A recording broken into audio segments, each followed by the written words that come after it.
Boa noite, meus queridos irmãos. A graça e a paz do Senhor Jesus Cristo. Passamos um dia maravilhoso aqui na presença do Senhor. E à noite vamos nos deleitar agora na sua verdade. Na verdade gloriosa da sua eleição. Sabendo que nós fomos escolhidos desde o princípio para a salvação. E é esse amor soberano de Deus que nos mantém e que nos faz permanecer firmes na presença dele. Meus irmãos, vamos abrir as nossas Bíblias na segunda epístola de Paulo aos Tessalonicenses.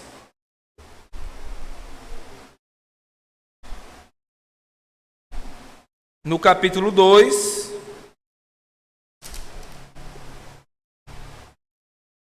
no versículo 13, 2 Tessalonicenses 2:13.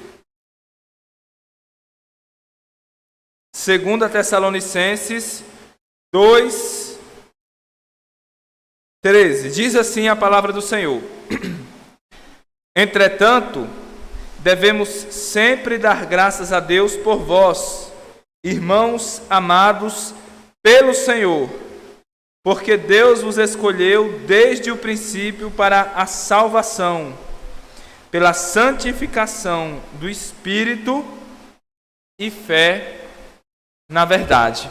Vamos ao Senhor em oração, meus amados. Pai Santo, nós queremos orar a Ti, ó Deus. Mais uma vez, nós nos dirigimos, ó Pai, até a sala do Teu trono, ó Deus, o trono da graça.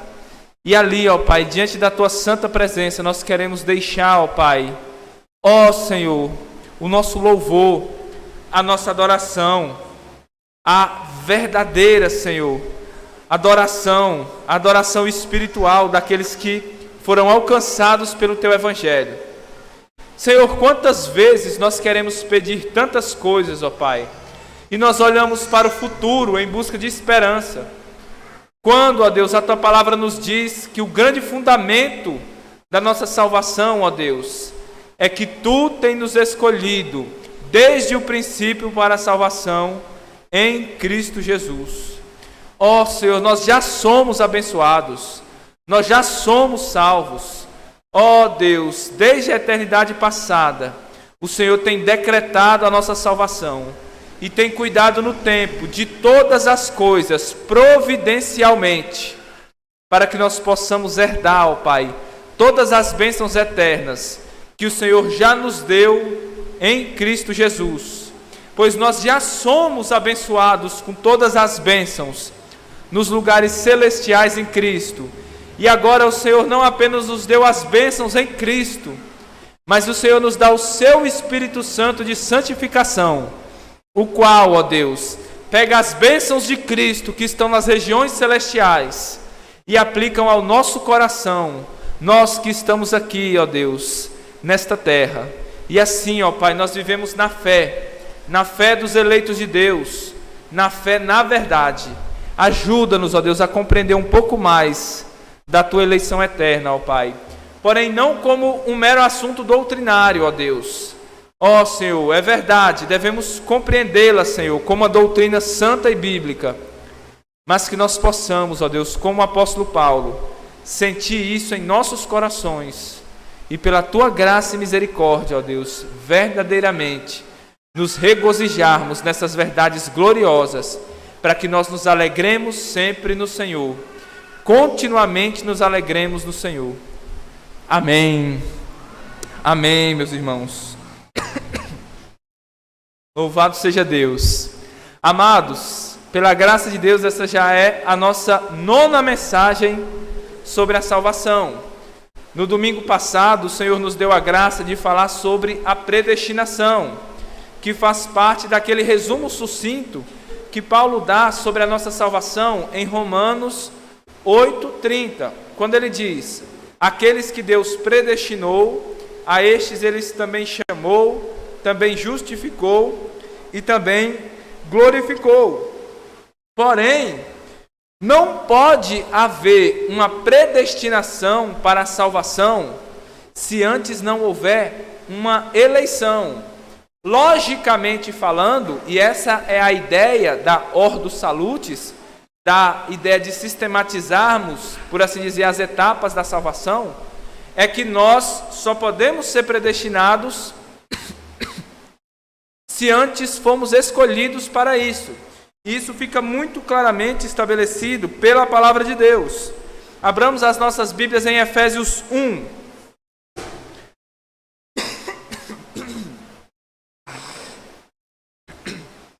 Em Efésios 1, meus irmãos, dos versículos 3 ao versículo 5, diz o seguinte: Bendito o Deus e Pai de nosso Senhor Jesus Cristo, que nos tem abençoado com toda a sorte de bênção nas regiões celestiais em Cristo, assim como nos escolheu. A palavra eleição é sinônimo da palavra escolha.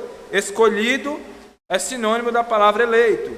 Assim como nos escolheu nele, em Cristo, antes da fundação do mundo, para sermos santos e irrepreensíveis perante ele, e em amor nos predestinou para ele, para a adoção de filhos, por meio de Jesus Cristo, segundo o beneplácito da sua vontade. Embora Paulo, então, comece ali em Romanos 30, falando sobre a predestinação, aqui em Efésios 1, Paulo vai nos revelar de maneira mais profunda que é a eleição que precede a predestinação e que é o fundamento da predestinação. Os predestinados são aqueles que foram anteriormente eleitos. Nós vemos então que a eleição em Cristo, que está aqui em Efésios 1:4, ela precede a nossa predestinação para sermos conformes à imagem de Cristo, que está em Romanos 8:29. Então, nessa noite, meus irmãos, nós examinaremos a graciosa doutrina da eleição, conforme declarado aqui nessa declaração gloriosa de Paulo em 2 Tessalonicenses 2 e capítulo 3, onde o apóstolo declara: Entretanto, devemos sempre dar graças a Deus por vós, irmãos amados do Senhor, porque Deus vos escolheu desde o princípio para a salvação, pela santificação do Espírito e fé na verdade. Que Deus nos ilumine então, meus irmãos, nessa noite, para que à medida que nós vamos falando dessas verdades, o Espírito Santo as aplique ao nosso coração, para que elas não sejam meramente um discurso vazio, mas que seja o poder de Deus para nos transformar à imagem do seu Filho Jesus Cristo. Que nós possamos ler, meditar, ouvir as palavras da Escritura com esse espírito que Paulo fala aqui no começo do versículo. Devemos sempre dar graças. Sejam gratos por ouvir a verdade, retenham a verdade, pois ela é a nossa vida. Eu quero então expor esse texto em 3 pontos. O primeiro ponto eu intitulei como a grande diferença entre a humanidade, que Paulo introduz pela palavra aqui, entretanto. Paulo começa a falar de um certo tipo de pessoas que não crê na verdade, que não recebe o Evangelho, antes se torna um perseguidor do Evangelho e daqueles que creem nele. Porém, Paulo diz, entretanto, nós devemos dar graças por vocês. E aí ele fala de um outro tipo de pessoas, que são as pessoas que receberam o Evangelho, que têm crido no Senhor Jesus Cristo. O segundo ponto, eu intitulei como a eleição divina para a salvação. Paulo diz, devemos sempre dar graças a Deus por vós, irmãos amados pelo Senhor, porque Deus vos escolheu desde o princípio. E o último ponto, nós vamos falar sobre 2 características dos eleitos. Destes que são eleitos desde o princípio, desde a eternidade passada. Nenhum de nós estava lá para ver quando Deus escolheu. Nenhum de nós tem uma marca na testa pelo qual nós podemos dizer, olha, este é um eleito. A eleição, ela é invisível, nós não temos acesso a ela. Porém, nós podemos conhecer a árvore pelo seu fruto. Pelas características do eleito, nós podemos conhecer a sua eleição. Então, o terceiro ponto é as características do eleito. Vamos então para o nosso primeiro ponto. Eu quero que os irmãos abram as suas Bíblias no primeiro capítulo da segunda epístola de Paulo aos Tessalonicenses. Vamos fazer um breve panorama, então nós avançamos na exposição do nosso texto. Aqui no primeiro capítulo dessa segunda epístola de Paulo aos Tessalonicenses, Paulo ele começa agradecendo a Deus pela fé e pelo amor crescente dos Tessalonicenses. Ele diz aí no versículo 3: Irmãos, cumpre-nos dar sempre graças a Deus no tocante a vós outros, como é justo, pois a vossa fé cresce sobremaneira, e o vosso amor mútuo uns para os outros vai aumentando. Paulo aqui, ele atribui características muito excelentes a esses irmãos. Ele fala de fé e fala de amor mútuo. Ele diz que esse amor deles é conhecido por todos, é algo que é um motivo de dar graças, é algo que não apenas eles têm, mas algo que vai aumentando, algo que vai sendo conhecido por todos. Quando nós lemos apenas esse versículo 3, pode nos dar a impressão de que esse estado próspero espiritual dos Tessalonicenses é fruto de tempos tranquilos, de um momento de avivamento que eles estão vivendo, de uma vida sem problemas, sem doenças, sem dificuldades financeiras. Num tempo como esse, quem não prosperaria espiritualmente? Porém, meus irmãos, quando nós seguimos a leitura, no versículo 4, nós lemos que a situação era bem diferente. Leia o que está escrito aí no versículo 4. Nós mesmos nos gloriamos de vós nas igrejas de Deus, à vista da vossa constância e fé, em todas as vossas perseguições e nas tribulações que suportais. Longe daqueles irmãos estarem vivendo os tempos prósperos, livres de problemas, eles estavam em meio ao fogo da perseguição.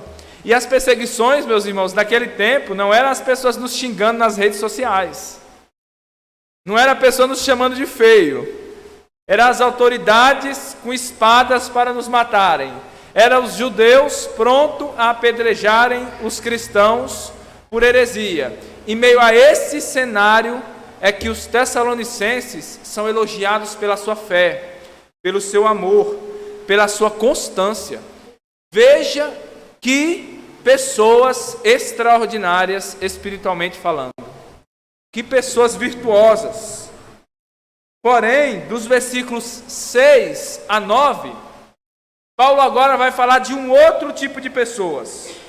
Ele revela que essas perseguições e essas tribulações enfrentadas pelos tessalonicenses eram causadas por outro tipo de pessoas, que ao contrário dos tessalonicenses, eles não tinham fé e nem tinham amor, mas foram identificados pelo apóstolo aí nos versículos 9 e 8 da seguinte maneira: eles não conhecem a Deus e não obedecem ao evangelho do nosso Senhor Jesus Cristo, os quais sofrerão a penalidade da eterna destruição.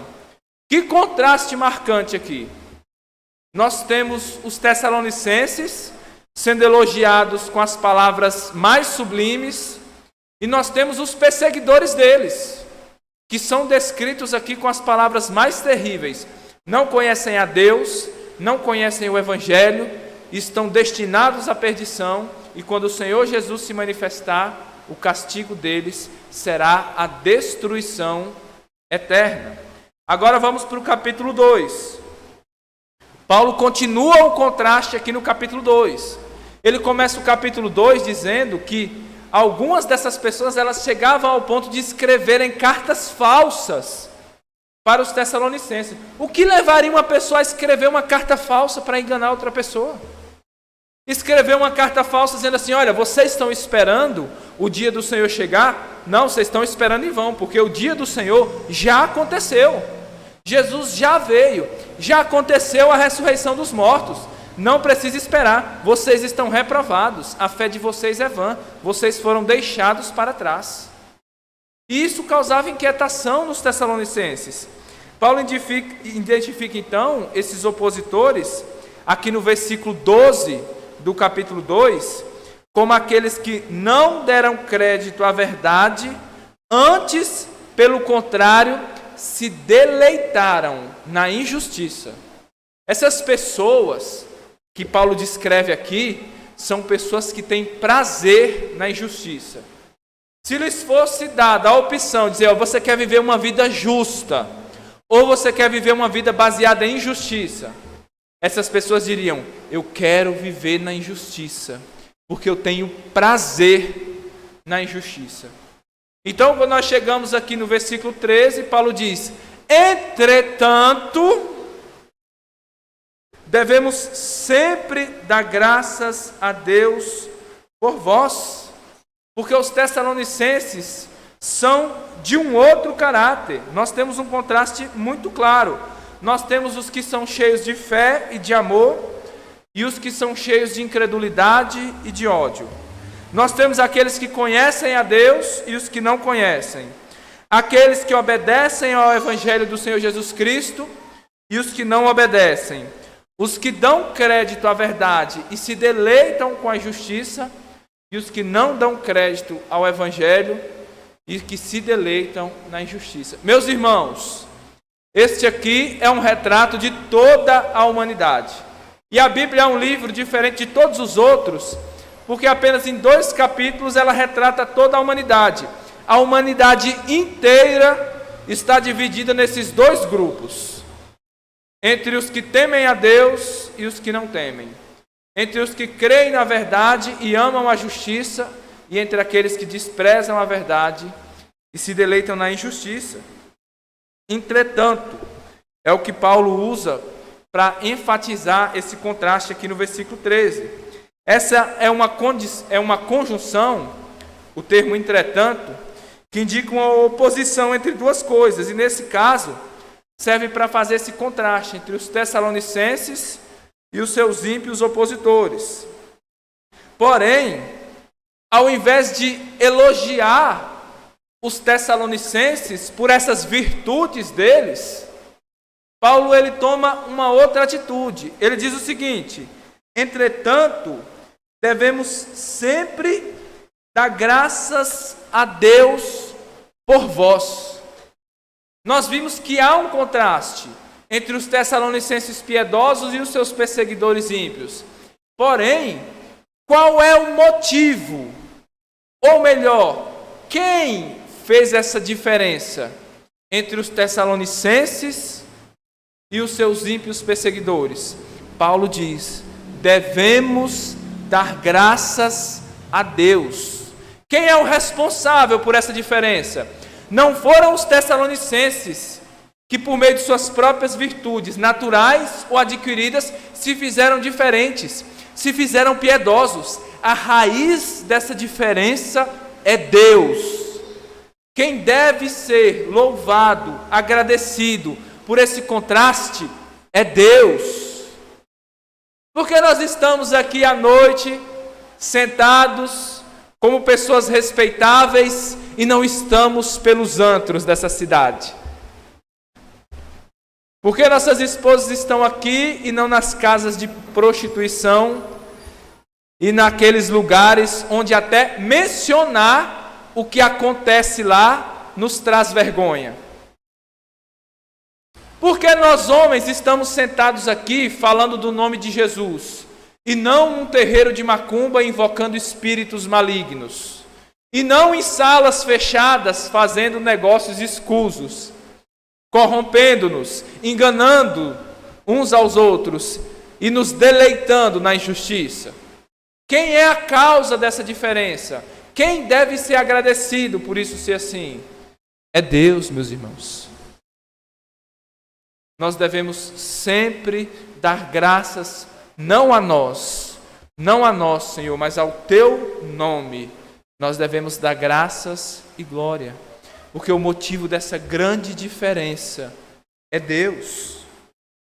É a Deus que nós devemos tudo. Como diz 1 Coríntios 4, 7. E que tens tu que não tenhas recebido? Há alguma coisa de boa, qualquer coisa boa que haja em nosso caráter, isso não se deve a nós mesmos. O terreno da natureza, depois de contaminado pelo pecado, só produz ervas daninhas. O pecado. Se fôssemos deixados a nós mesmos, o nosso destino certo seria o inferno. Mas se há alguma coisa boa nessa terra, nesse solo chamado nosso coração, é porque foi cultivado pelo nosso Deus e implantado ali pela graça, de tal maneira que tudo que nós temos de bom em nós, se há algo de bom em nosso caráter, nós devemos sempre dar graças a Deus por isso, porque a diferença vem do Senhor e não de nós mesmos. Mas em seguida, Paulo ele não apenas mostra quem faz a diferença, mas ele mostra como Deus faz essa diferença. Ele diz assim, e nós entramos no nosso segundo ponto, a eleição divina para a salvação. Ele diz: devemos sempre dar graças a Deus por vós, irmãos amados pelo Senhor, porque Deus vos escolheu desde o princípio para a salvação. Paulo diz que os tessalonicenses deviam sempre dar graças a Deus. Então nós inferimos que essas bênçãos não vinham deles mesmos, mas vinham de Deus. Não eram de esforço humano, fruto de esforço humano, mas da graça divina. Mas em seguida Paulo revela a fonte dessas bênçãos. Essas bênçãos vêm de Deus, mas elas vêm de uma fonte específica. Paulo fala, irmãos amados pelo Senhor. O que Paulo quer enfatizar é que o começo da diferença, aquilo que fez os tessalonicenses serem quem eles eram, que operou aquela grande transformação deles, pois há pouco tempo atrás, eles eram exatamente como aquelas outras pessoas. Não criam em Deus e nem no Senhor Jesus Cristo, mas a diferença é feita pelo amor de Deus. O amor de Deus é um amor, meus irmãos, transformador. Ele nos ama como nós somos, mas não para nos permitir permanecer como somos, mas o seu amor nos transforma. E Paulo segue dizendo, porque Deus vos escolheu desde o princípio para a salvação. O grande ato, a grande fonte dessa diferença que há entre nós é o amor de Deus. E o maior ato do amor de Deus para conosco é a sua eleição. Desde o princípio, Deus nos escolheu para a salvação. Então ele diz que essa eleição divina é a grande causa da nossa salvação e de todas as bênçãos que nos acompanham. Como a Bíblia vai dizer muito claramente em João 15,16: não fostes vós que me escolhestes a mim, o Senhor Jesus Cristo diz. Pelo contrário, foi eu que escolhi a vós outros. Meus irmãos, se dependesse de nós, nós nunca escolheríamos a Deus. Esses são vocês. Vocês jamais escolheriam a Deus. Vocês o rejeitariam até o fim. Mas é Deus quem nos escolheu primeiro. E não apenas é Ele que nos escolheu primeiro, mas é Ele que nos amou primeiro. É o que diz 1 João 4,19.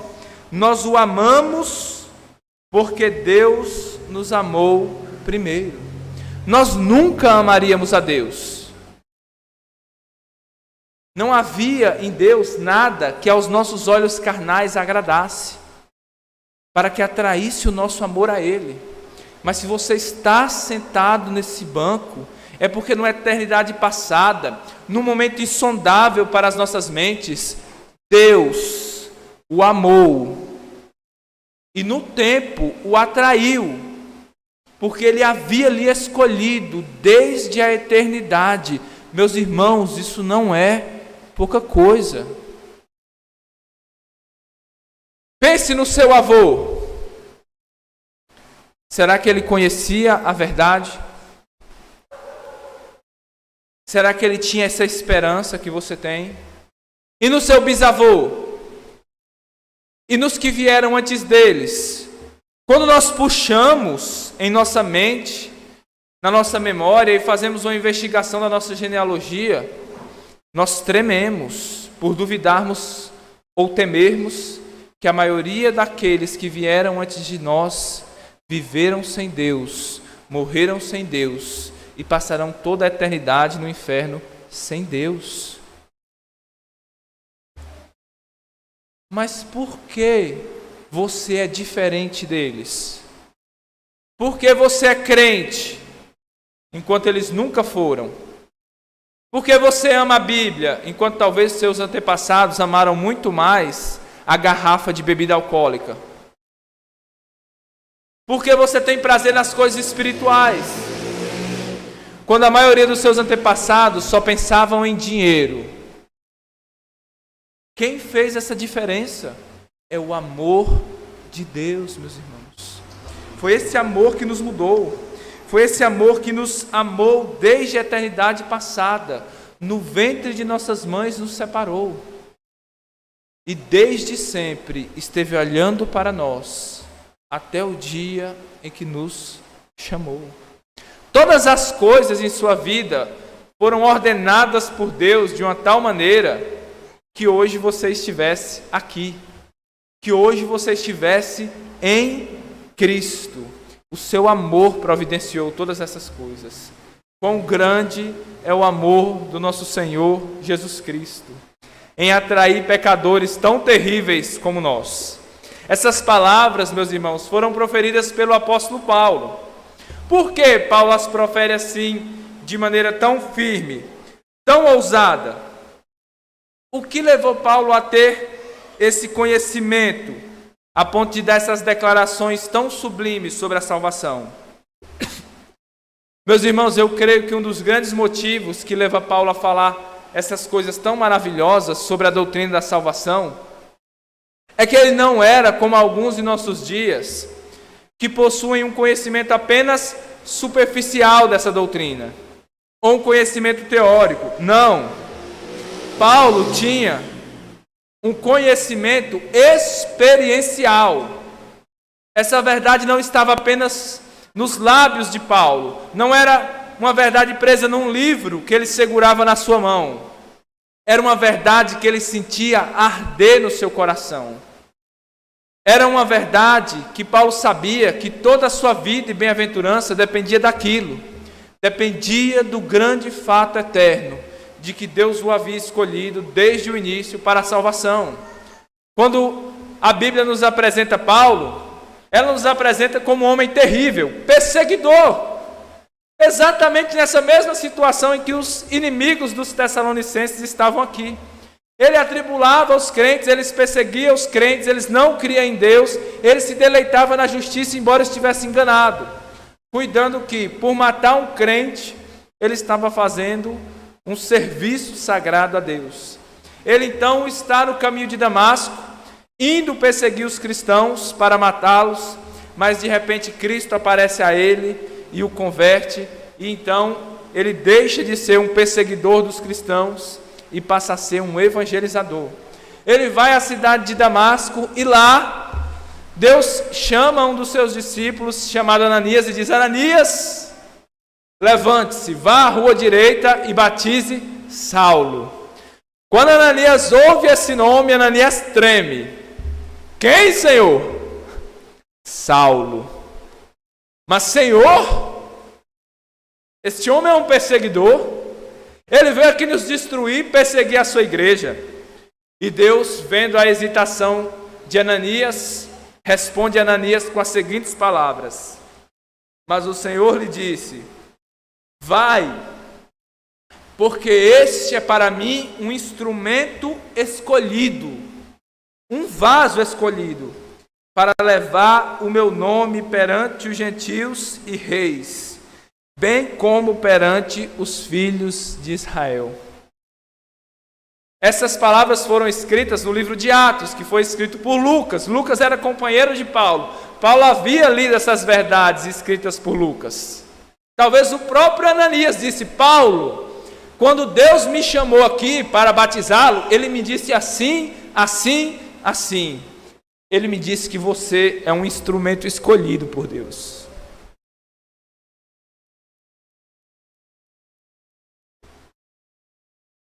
Imagine como Paulo ficou ao ouvir essas coisas. Meus amados, a verdade de que ele era o escolhido por Deus controlava a vida de Paulo. E ele vivia no poder dessa verdade. E ele sabia que não havia nele mérito algum por isso. Quando ele foi escolhido, quando ele foi convertido, quando essas verdades gloriosas foram reveladas a ele, quando ele estava orando, quando ele estava fazendo boas obras, não! Quando ele estava perseguindo o próprio Jesus Cristo, quando ele estava querendo matar Cristo. Foi neste momento que o amor de Deus se revelou a Paulo e derreteu o seu coração. É por isso que ele pode dizer a Timóteo mais à frente, na primeira epístola a Timóteo, no capítulo 1, versículos 15 e 16. Fiel é a palavra e digna de toda aceitação, que Jesus Cristo veio ao mundo para salvar os pecadores, dos quais eu sou o principal. Eu não mereço. Eu não fiz nada para ser escolhido. A única coisa que eu fiz foi pecar, eu sou o principal dos pecadores. Mas o amor de Deus se manifestou a mim. Paulo segue dizendo no versículo 16: mas, por esta mesma razão, me foi concedida misericórdia, e não recompensa pelas minhas boas obras, para que em mim, o principal, evidenciasse Jesus Cristo a sua completa longanimidade, e servisse eu de modelo, de padrão, a quantos hão de crer nele para a vida eterna. Perceba, Paulo não está dizendo assim, que eu sirva de modelo para aqueles que talvez creiam nele para a vida eterna. Não, mas para todos quantos hão. Paulo afirma uma certeza: haverão aqueles que hão de crer em Cristo para a vida eterna. Quem? Esses a quem Deus elegeu e predestinou desde toda a eternidade. Paulo é um desses exemplos. Paulo é um vaso escolhido, e ele fala isso para que os nossos corações se encham de alegria, e para que nós, ao invés de termos dúvidas, medos e ansiedades quanto a isso, nós possamos glorificar a Deus e viver uma vida nessa certeza gloriosa, meus irmãos, de que nós somos escolhidos por Deus. Nós não precisamos mendigar o amor do mundo, porque nós temos o amor do Criador do mundo. Nós temos o amor de Deus, e esse amor é totalmente suficiente para nós. É um amor que nos deixa plenos e que nos faz convictos de que nós verdadeiramente somos bem-aventurados em Cristo Jesus. E agora nós avançamos para o nosso terceiro ponto, que é as características dos eleitos. Paulo diz: ele vos escolheu desde o princípio para a salvação, pela santificação do Espírito e fé na verdade.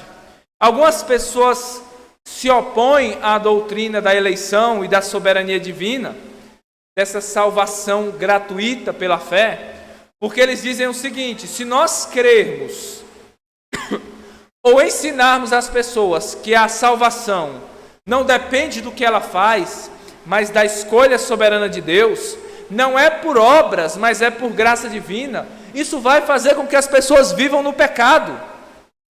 Isso vai fazer com que as pessoas relaxem.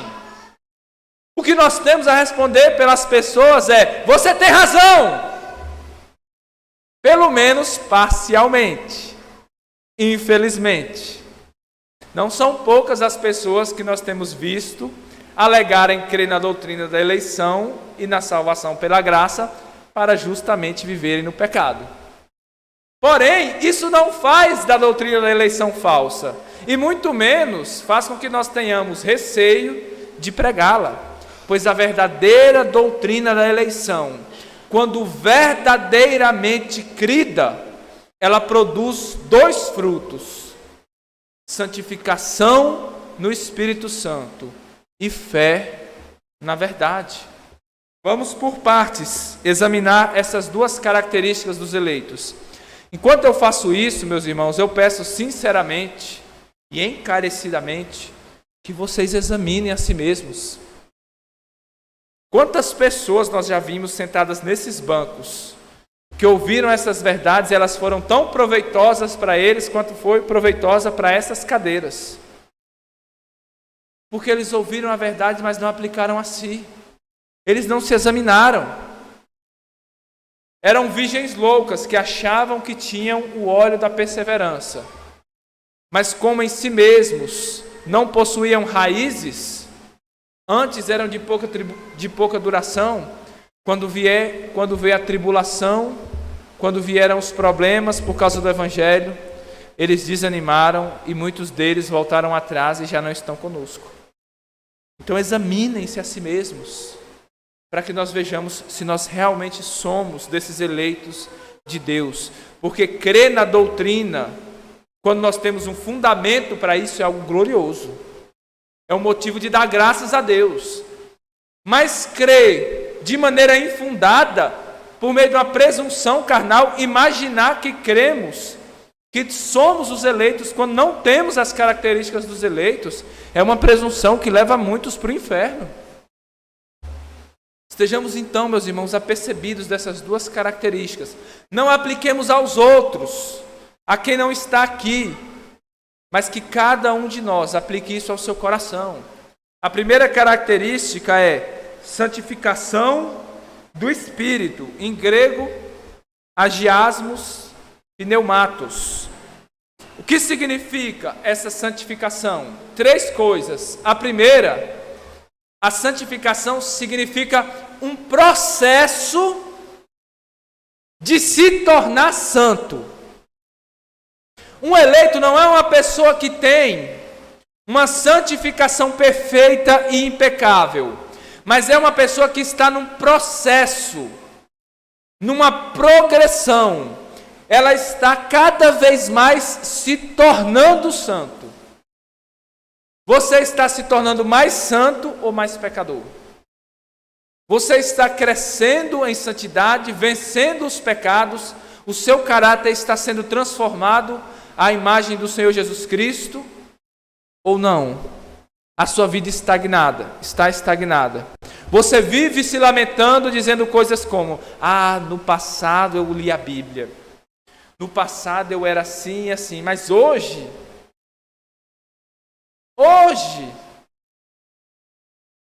cuidado. A característica dos eleitos não é apenas que eles são santos, mas que eles estão crescendo em santidade. Eles estão aperfeiçoando a santidade no temor do Senhor. A santificação, meus irmãos, é um processo. E não pensem que nós podemos nos dizermos eleitos se a nossa vida não é marcada por uma santidade crescente. Não se enganem, meus irmãos. Sem a santificação, ninguém verá o Senhor. Mas eu sou um eleito. Sem a santificação, ninguém verá ao Senhor. A santificação do Espírito. Ser santo significa também ser separado com um propósito. Separado dos propósitos ímpios para o propósito de Deus. Você tem devotado a sua vida para o propósito de Deus? Qual é o propósito de sua vida? Você é separado do mundo e daquilo que é mal para Deus e para uma vocação celestial. Você sabe qual é esse propósito? Você tem vivido de acordo com o propósito? Algumas pessoas, elas têm uma mentalidade completamente antibíblica e carnal. Elas pensam assim: olha, hoje eu não estou cultivando a minha vida cristã e a minha comunhão com Deus. Mas, daqui a mais ou menos uns 2 anos, quando eu pagar a minha casa, quando eu sair desse problema, dessa situação, aí sim eu vou me dedicar a Deus.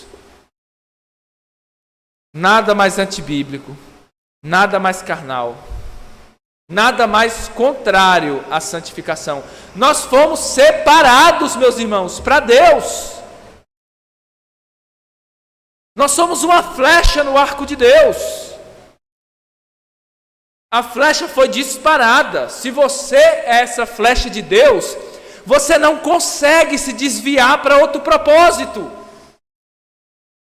Você não tem prazer em outro propósito. Se dissesse para você: olha, você vai viver agora para fazer a vontade da carne, para você seria como um inferno isso.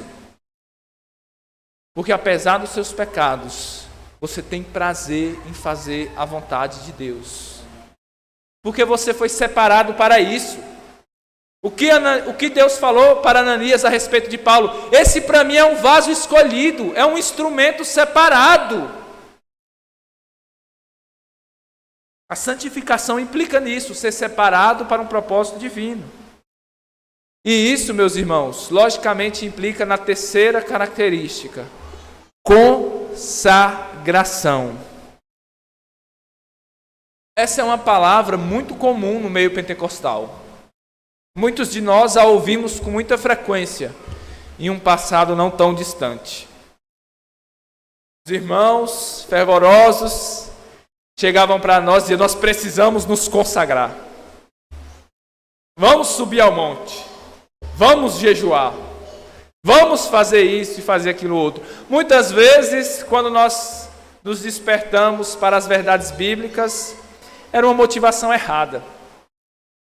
Havia uma consagração, mas muitas vezes com a motivação errada, carnal. Mas e hoje, muitas vezes, nós que alegamos ter uma boa motivação, não temos consagração nenhuma. Antes, falava-se em orar pelas madrugadas. Quem hoje fala em orar pela madrugada? Não, isso aí é coisa legalista. Não tem lugar em nossas vidas essas coisas aí não. Nós somos espirituais, nós somos os eleitos de Deus. Não há consagração, meus irmãos, na maioria das nossas vidas. Nós queremos assistir o filme para a glória de Deus. Nós queremos comer o churrasco para a glória de Deus. Mas nós não queremos nos consagrar para a hora de Deus, para a glória de Deus. Não queremos jejuar para a glória de Deus. Não queremos orar para a glória de Deus.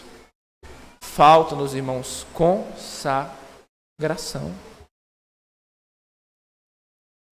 Nos separar daquilo que é mal. Nos dedicar em oração pela salvação dos nossos parentes. Dizer: Senhor, este tempo, pelas manhãs, é consagrado a Ti. Nada toca nesse tempo. É do Senhor. Esse dia é do Senhor. Esse momento é o momento que eu vou ler a Bíblia para o Senhor. Sábado é consagrado ao Senhor para buscar as almas do Senhor, os eleitos do Senhor. É consagrado, ninguém toca nisso aqui. É de Deus. Nos falta, irmãos, muitas vezes isso. Mas é uma característica dessa santificação do Espírito. Santificação significa isso, meus irmãos. Um progresso para se tornar santo. Um propósito para o qual nós fomos separados. E isso vai redundar numa vida de consagração. Essa santificação, meus irmãos, nunca esqueçamos. E que fique bem claro para nós. Não é uma santificação feita no poder da carne. É santificação no Espírito. Não é sem propósito que o Espírito se chama Espírito Santo. Porque é Ele que opera essa santificação em nós. Assim como Jesus Cristo é o santo, é o justo e o justificador, o Espírito Santo é o santo e o santificador. Essa santificação é operada pelo Espírito Santo. Romanos 8,13 vai nos dizer: porque se viverdes segundo a carne, caminhais para a morte, que é o contrário da santificação e a vida. Mas se pelo Espírito Santo mortificardes os feitos do corpo, certamente vivereis. O Espírito Santo já está em você, como foi dito nesta manhã. Há uma guerra. O Espírito Santo está trabalhando para lhe santificar, para mortificar a sua carne, os feitos do seu corpo. O que você tem que fazer? Você tem que se render ao Espírito. Você tem que aprovar as coisas do Espírito. Você tem que não guerrear contra o Espírito. O Espírito Santo está guerreando contra a sua carne e você está guerreando contra o Espírito. É o contrário da santificação. Se o Espírito está ali trabalhando em sua vida, mortificando a sua carne, consinta com o Espírito Santo. O Espírito Santo diz: você tem que ser mais amoroso com o seu cônjuge e menos irritado. Consinta com isso. Você tem que ler a Bíblia e parar com esse entretenimento.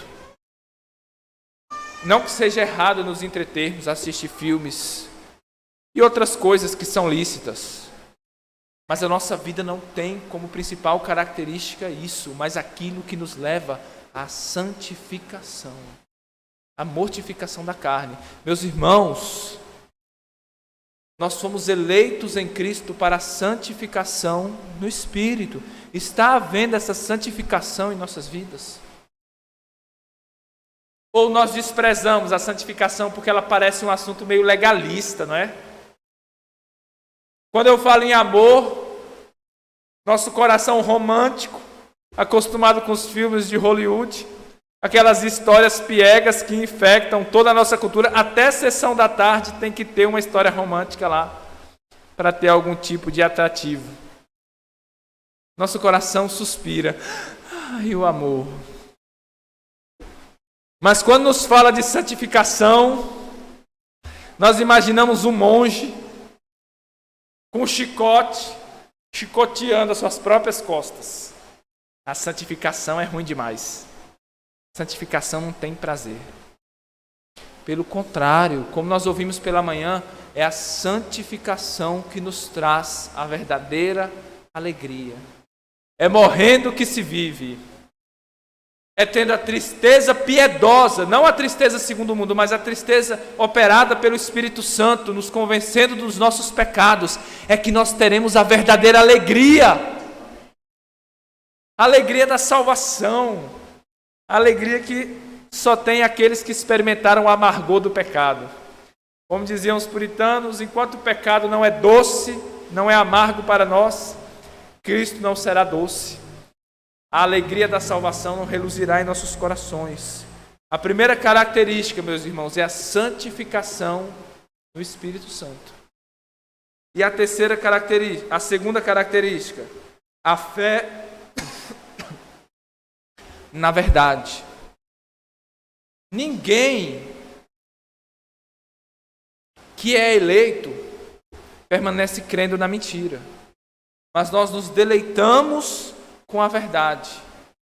Quando a Bíblia é pregada diante de nós, não temos uma postura passiva. Nós não dizemos assim: todas as religiões são iguais, não é? Nós não escolhemos uma igreja porque aquela igreja ali tem uma música que eu gosto. E aquela outra ali as pessoas são receptivas. Aquela outra igreja ali, ela traz uns assuntos que são muito interessantes para mim. Não. Todas as nossas decisões são baseadas, tendo como critério a verdade. Eu gosto de conversar com aquela pessoa. Por quê? Porque ela me fala a verdade. Eu gosto de ler esse livro. Por quê? Porque ele contém a verdade. E quando eu abro a boca para falar com as pessoas, eu tenho prazer em falar a verdade para elas. Elas não vão gostar de mim. Elas vão me odiar por falar a verdade a elas. Mas eu tenho prazer na verdade. Desde o dia em que eu criei na verdade, eu tenho sentido esse amor. A vida dos eleitos, meus irmãos, é marcada por fé na verdade. Todos vocês que estão aqui, um dia já viveram crendo em mentiras, não é? Pode se examinar. Quantas mentiras vocês creram? Sobre uma infinidade de coisas. Está errado sobre muitas coisas, é terrível. Mas está errado sobre a verdade de Deus. É exatamente a característica daquelas pessoas que estão no inferno agora, as quais não receberam o amor da verdade para serem salvas, mas tiveram prazer na mentira. Como elas não amaram a verdade, como muitos de vocês não amaram a verdade, Deus as entregou aos erros de seu coração. E elas nunca creram na verdade. E vocês eram exatamente assim. Por que algumas pessoas que não creram na verdade foram para o inferno e vocês estão aqui agora? Se vocês eram exatamente iguais a elas. Quem fez essa diferença, meus irmãos? Quem lhes deu essa fé preciosa, na verdade? Deus. Se vocês creem na verdade, tal como ela é em Jesus Cristo. Meus irmãos, que nós possamos nos alegrar nessas coisas. Há essas características em seus corações, santificação do Espírito e fé na verdade, um conhecimento verdadeiro da doutrina e uma prática santificadora, não baseado na carne, mas no Espírito. Se pelo Espírito mortificardes a carne, vivereis. Não por crer em alguma coisa, crer no que você quer, mas crer na verdade, a verdade que salva. E a verdade não pode ser qualquer outra coisa, meus irmãos, senão o Senhor Jesus Cristo. Vocês creem em Cristo verdadeiramente, meus irmãos? Pessoalmente, quando eu olho para muitos de vocês, eu tenho esse mesmo sentimento do apóstolo Paulo. Entretanto, devemos sempre dar graças a Deus por vocês. Por muitos de vocês. Pois pela postura, pelo testemunho de muitos de vocês, na maioria de vocês, nós podemos dizer com confiança: vocês são amados pelo Senhor. Vocês desde o princípio foram eleitos para a salvação. Muitos de vocês têm sido santificados no Espírito Santo e têm crido na verdade. Graças a Deus pela vida de vocês. Mas examine-se, meus irmãos, se eu realmente estou se referindo a você, para que você não esteja enganado de uma tal maneira que você venha a perecer. Mas nós tratamos agora, meus irmãos, da doutrina da eleição, que é a eleição a fonte da nossa salvação. E nós vimos as características dos eleitos. Vamos agora fazer duas aplicações bem breves. Como nós devemos tratar essa doutrina da eleição em nossas vidas? Qual deve ser a nossa reação diante dessa doutrina? Eu gosto muito da resposta que a nossa confissão de fé dá com relação a isso. A nossa confissão de fé batista de 1689, no capítulo 3, e no parágrafo 7, diz o seguinte: a doutrina deste elevado mistério da predestinação deve ser tratada com especial prudência e cuidado, para que os homens, atendendo à vontade de Deus revelada em sua palavra e prestando obediência a ela, possam, a partir da certeza do seu chamado eficaz, certificar-se da sua eleição eterna.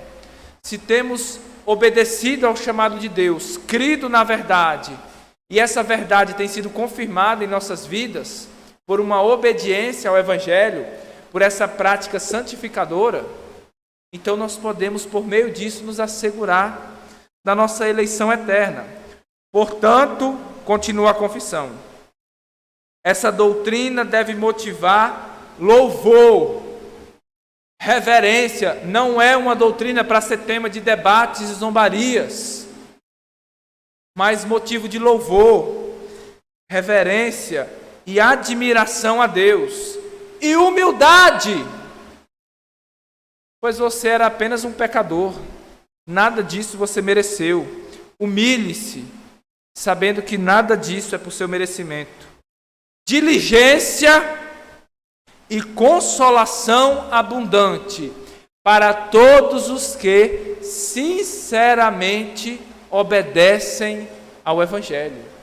Quando nós obedecemos ao Evangelho, irmãos, nós podemos sim ter uma convicção firme de que de fato nós somos esses eleitos de Deus. Possamos então tratar esse elevado mistério com a devida reverência bíblica. A segunda aplicação, e eu termino por aqui, é uma pergunta sincera a todos os que estão presentes e um apelo. A pergunta é: você é um eleito? Você é um eleito, Estevão? Você é um eleito, Tavinho? E aí vocês me perguntam: como eu posso saber? E aí eu respondo para vocês. Vamos olhar para a Bíblia para descobrirmos. Muitas pessoas combatem a eleição pensando: então se quem vai ser salvo é quem Deus escolheu, então como é que eu vou saber se eu sou um eleito ou não? Quando a Bíblia me manda crer, e se eu crer em Deus, e no final das contas, quando eu chegar diante de Deus, eu vou dizer: olha, é verdade, você creu, mas você não é um dos eleitos, então você não pode ser salvo. Não existe isso. A eleição, longe de impedir a salvação de alguém, é a eleição que assegura a salvação. Se não houvesse eleição, não haveria salvação. Porque todos nós só escolhemos a Deus porque Ele nos escolheu primeiro. Todos nós só amamos a Deus porque Ele nos amou primeiro. Nós só cremos porque Ele nos deu a fé. De tal maneira que se não fosse a iniciativa divina, todos nós iríamos para o inferno, não haveria salvação. Seríamos como os demônios, que depois de pecarem não há esperança para nenhum demônio. Todos eles irão para o inferno. Nós seríamos exatamente iguais a eles. Pecadores sem esperança. Mas para sabermos se nós somos eleitos, não devemos tentar prescrutar os decretos eternos. E nem perguntar: Deus, eu sou um eleito? Não. Como nós sabemos quem são os eleitos? Os eleitos são os que creem. Os que creem na verdade. A pergunta que eu faço para vocês é: vocês creem?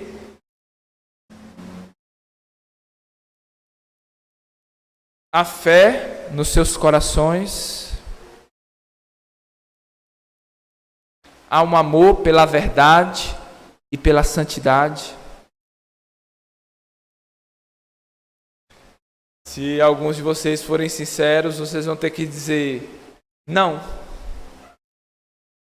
Há uma certa preocupação, mas nada que controle o meu ser.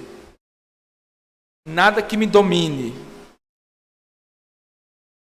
Nada que exerça um poder real e transformador em minha vida. Eu não sou completamente indiferente. Talvez eu seja como Lídia, que era temente a Deus, mas cujo coração ainda não havia sido aberto para crer no Evangelho. O que lhe impede de crer em Deus hoje? Você não deve pensar na sua eleição. Pense primeiro na fé e no arrependimento. Eu digo a todos vocês, e me dirijo especialmente às crianças: Tayane, creia hoje.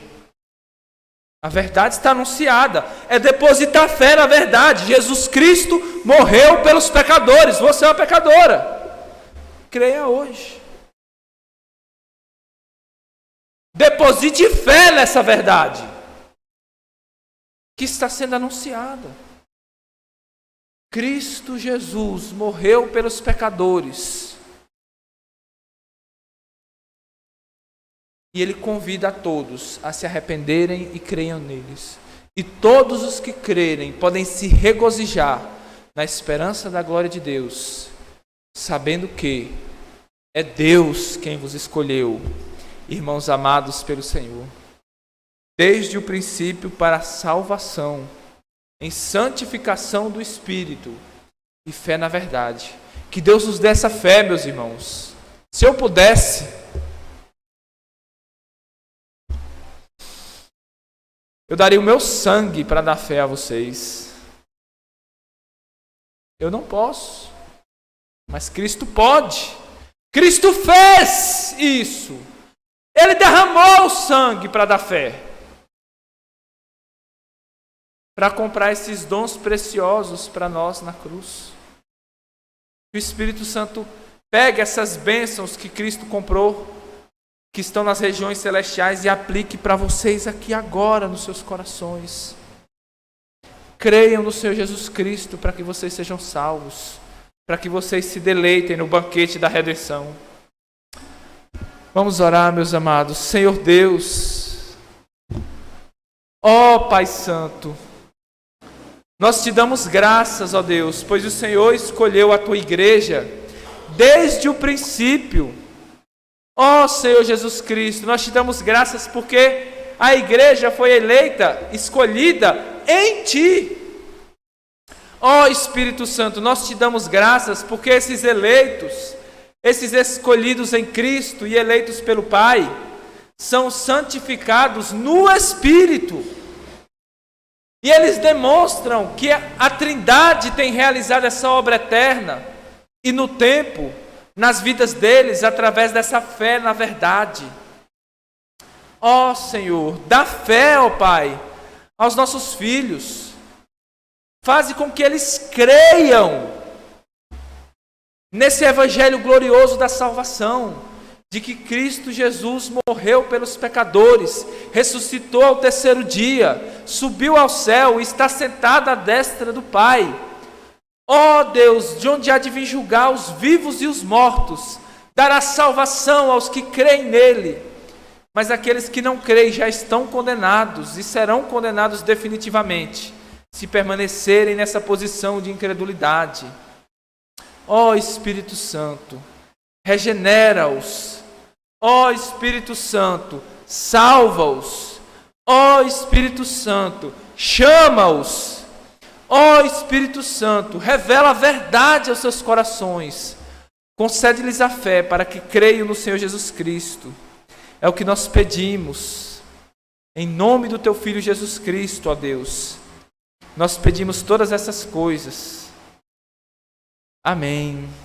Amém, meus irmãos. Que Deus nos abençoe. Vamos agora para a ceia do Senhor. Oh, Deus.